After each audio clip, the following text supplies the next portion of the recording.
जय भोले की हर हर महादेव बम बम भोले।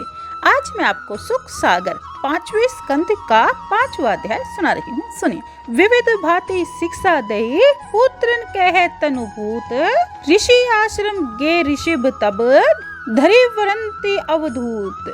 सुनिए। ऋषभ देव जी अपने पुत्रों से उपदेश करते हैं कि हे बेटाओ, देहधारियों का देह विष्ठा के कीड़ों की तरह है, विषय भोगों के भोगने के लिए नहीं है, किंतु दिव्य तप करने के लिए है, जिस तप से कि अनंत ब्रह्म सुख प्राप्त होता है।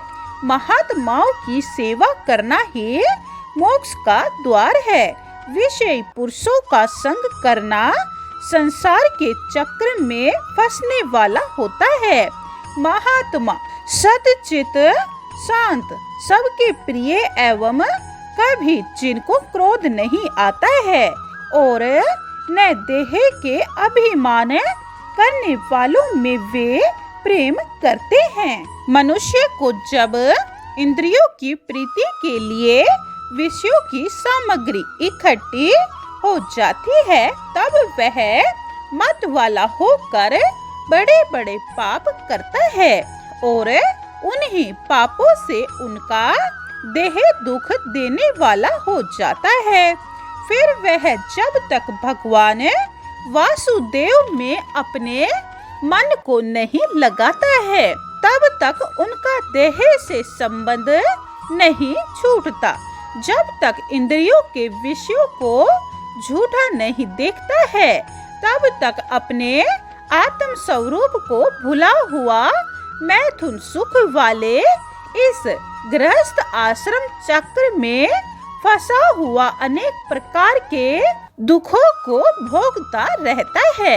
स्त्री पुरुष का यह जोड़ा ही हृदय की ग्रंथि है, जबकि दृढ़ हुई इसके हृदय की गांठ ज्ञान के द्वारा ढीली नहीं हो जाती है, तब तक स्त्री पुरुष रूप जोड़े से निवृत्त नहीं हो पाता। और जब इसके हृदय की गांठ टूट जाती है, तब सब संग छोड़ परम पद को प्राप्त करता है। मुझ परमात्मा में भक्ति करने से, मेरे ही गुणों के कीर्तन करने से, मुझ में ही अपने किए हुए कर्मों के अर्पण करने से, प्राण और इंद्रियों के जीतने, अध्यात्म शास्त्रों के अभ्यास करने से, ब्रह्मचर्य से, सर्वत्र मेरी भावना के रहने से, योग से व अन्य अन्य साधनों से अहंकार को नष्ट करके मुझे परमात्मा की सेवा करें।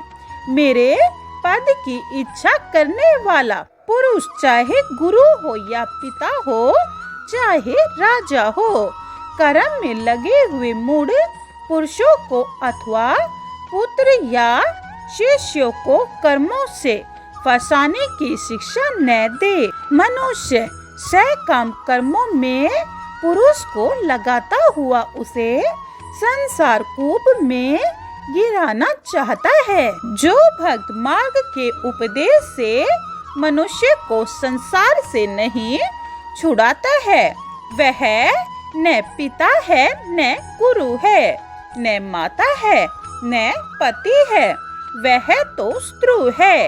इसीलिए हे पुत्रों, तुम सब परस्पर की ईर्ष्या को छोड़ अपने बड़े भाई भरत की सेवा करो। उसकी सेवा करने से ही मेरी सेवा तथा प्रजा का पालन कर्म पूर्ण हो जाएगा। स्थावर यानी पेड़ पहाड़, जंगम यानी मनुष्य पशु प्राणियों में गंधर्व आदि श्रेष्ठ हैं। उन्हें गंधर्वों से भी दक्ष आदि प्रजापति श्रेष्ठ हैं। उनसे भी शिवजी श्रेष्ठ हैं। शिवजी से ब्रह्मा जी, ब्रह्मा जी से मैं और मुझ से भी श्रेष्ठ ब्राह्मण है। ब्राह्मण के तुल्य अन्य किसी को मैं नहीं देखता। जिन ब्राह्मणों के मुख में हवन किए गए पदार्थों को जिस प्रेम से खाता हूँ, उस प्रेम से अग्नि में हवन किए हुए पदार्थों को मैं नहीं खाता। अर्थात अग्नि में हवन करने की अपेक्षा ब्राह्मणों को भोजन कराने से मैं बड़ा ही प्रसन्न होता हूँ। जिन ब्राह्मणों ने मेरी सतोगुण मूर्ति वेदों को धारण कर रखा है और जिनमें सतोगुण आदि 8 गुण विराजमान रहते हैं, ब्राह्मण तो मुझसे भी कुछ नहीं मांगते, फिर उनको राज्य आदि की तो चाहना ही क्या हो सकती है। समस्त प्राणियों में मेरी भावना ही करनी चाहिए, यही मेरी सच्ची सेवा है। मनुष्य इस प्रकार की पूजा के बिना अपने को काल की फांसी से नहीं छुड़ा सकता।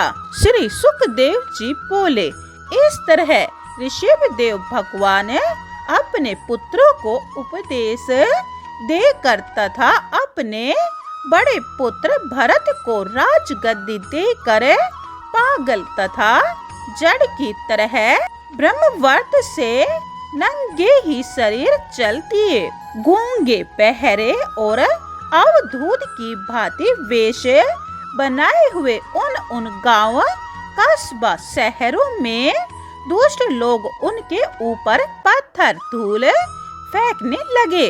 थूक दे, उसके ऊपर मूत दे, हींग दे, पात दे, परंतु वह शिथिर मन होकर पीड़ित होते हुए भी देह में ममता त्याग कर पृथ्वी में भ्रमण करने लगे। अत्यंत सुकुमार शरीर से मंद मुस्कान से नगर की स्त्रियों के मन को अपने सौंदर्य से काम उत्तेजित करते हुए अजगर की तरह वर्ताव करना आरंभ कर दिया। सोते सोते ही खा लेना, पी लेना, मूत लेना, विष्ठा कर देना और उसी विष्ठा में लौटते रहने से उनकी सारी देह सन जाती थी। उसके विष्ठा की सुगंधी 40 कोस दूर तक समस्त स्थान को सुगंधित कर देती थी। इस तरह रहते हुए मन से भी कभी वृक्षदेव भगवान ने योग के वैभव को न चाहा। 5वां अध्याय समाप्तम। जय भोले की 6ठा अध्याय यह आप दूसरी वीडियो में सुने। बोलिए ओम नमः भगवते वासुदेवाय। जय भोले की। हर हर महादेव। बम बम भोले।